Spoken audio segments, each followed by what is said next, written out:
I haven't gotten a new client in the last 6 months, and my cash flow is really suffering. I am seeing the finances dwindling, and I'm nervous. What do I do? What should I focus on next? I have heard this from not just one, but quite a number of people in the last several months as I've been talking with people. I talk with people all the time, and I'm hearing this scenario come up on a not so infrequent basis. And so, if you resonate with that situation, or you just happen to be in the situation where you don't have enough clients, your roster is a little empty, and you're wondering, what do I do next about this? Then I want you to listen up because I'm going to share the answer with you. And I'm going to wrap it in a little bit of tough love. And so let's get into this.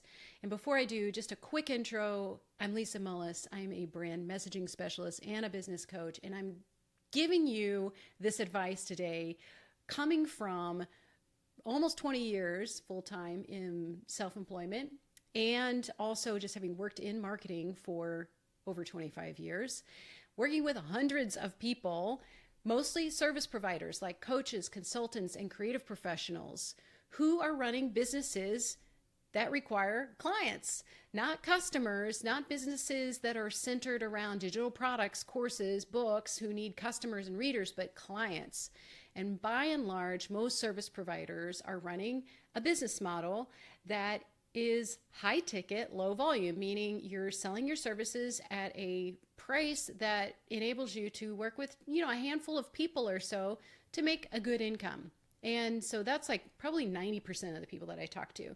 That's not to say you might be supplementing your income with digital products. And certainly some people move toward that being their primary income. But I'm speaking specifically about service providers who are relying on having a full client roster to feel like they're being successful in their business and with their goals. So, what do, especially when there's like so many things you can be doing when it comes to marketing and getting clients and all that kind of stuff? The first thing I want you to look at is, what are you doing in terms of your outreach and your follow up? Okay, so if I were to break down all of the different activities you can do for marketing your business, I'm going to give you, I want you to think about it in layers. Okay, so let me say that again. If I'm going to break down everything that you could do in your business for marketing, we're going to break it into layers. And the way the layers work is you get your first layer in before you stick a second layer on top of it, and so forth, right? So rather than what a lot of people do, which is switch, I call it strategy switching, when they're like, I'm going to try this thing over here. Maybe I'm going to be active on social media for a while. I'm going to do like a bunch of posting in LinkedIn. Oh, that's not really working. Maybe I'll try running a workshop. Maybe I'm going to like just pitch to be on people's podcasts, right? They're just kind of hopping from one thing to another. Instead of that, I want you to think about layering strategies. So layer number one for any service provider who's relying on working with clients is going to be outreach and follow up.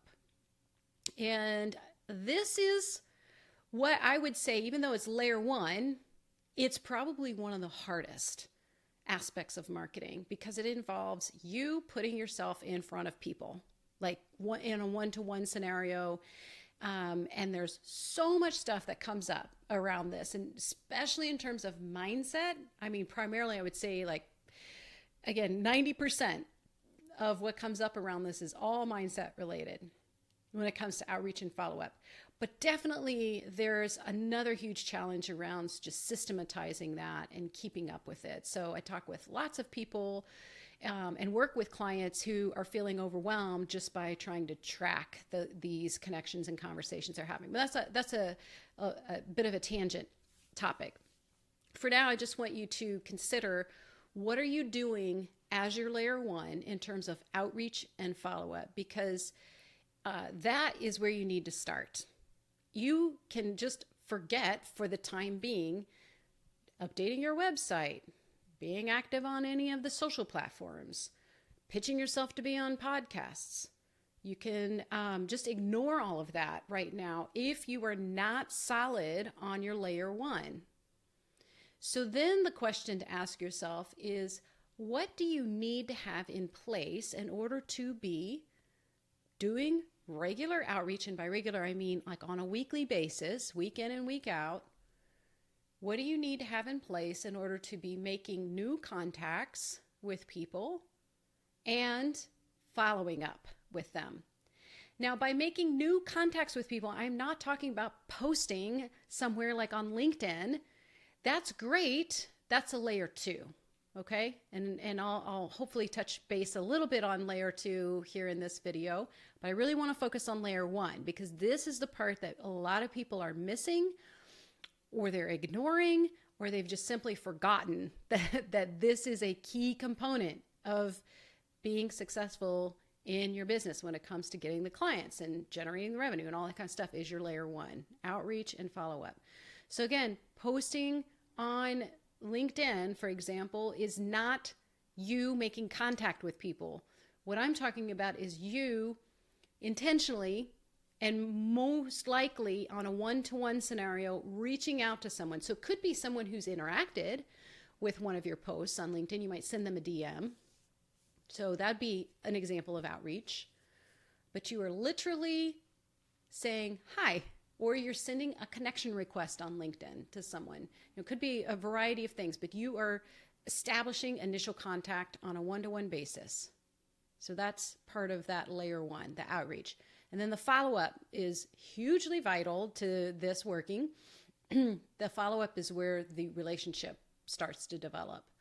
The follow-up is where you get to be in conversation with someone so that when the time comes that they might need you for something, you're there. You're already on their radar. Okay, so this also involves having some sort of system process in place for yourself to be able to keep track of all of that, because let me tell you, you just cannot keep track of all of that in your head. So what are you doing right now in terms of outreach and follow-up, and where do you need help with that? Where are you getting tripped up? And a couple of areas you can be looking at is it a tech-related thing? Is it a mindset-related thing? Is it a messaging thing? Like, I'm not sure what to say, especially when it comes to follow-up. I don't know how to do follow-up, really. Is it I already mentioned mindset. Is it a process-related thing? Like, you're doing it, but you're not organized with it. It's all just, again, living in your head. It's not in a spreadsheet somewhere or in a CRM. Okay? That is always the place to come back to when you get to a point of overwhelm in your marketing, like trying to do all these different things. You want to come back and check in with yourself, outreach and follow up. You get solid on layer one, then you can move into layer two. Layer two are strategies to communicate in a more broadcast sense, like a newsletter or on social media, running an event, doing speaking, being on podcasts, having your own podcast. Those are all examples of a layer two. Now I have some more nuance when it comes to like what a layer two and layer three looks like for service providers. And some of those are going to be specific to who you are in your business. You know, not everybody's going to be, well matched or well suited to set up their own podcast. That's just not realistic. But what I'm trying to explain here is that those are all in this second layer above doing your outreach and follow up. So I would love to know from you, wherever you're watching this video, you can put it in the comments or you can send me a DM. I'd love to hear, where do you see the challenge in doing your outreach and follow up? Because I have lots of resources around different aspects of the outreach and follow up, and I might have something I could share with you specifically for your situation. So certainly just, again, let me know what your challenges are so I can see where I can be helpful. And let me know what's working for you too when you do your outreach and follow up, because I think that's also helpful too for people to see what others are doing and just get inspired by that and get motivated by that. Okay, great. I will talk to you again soon. See you in the next one. Bye.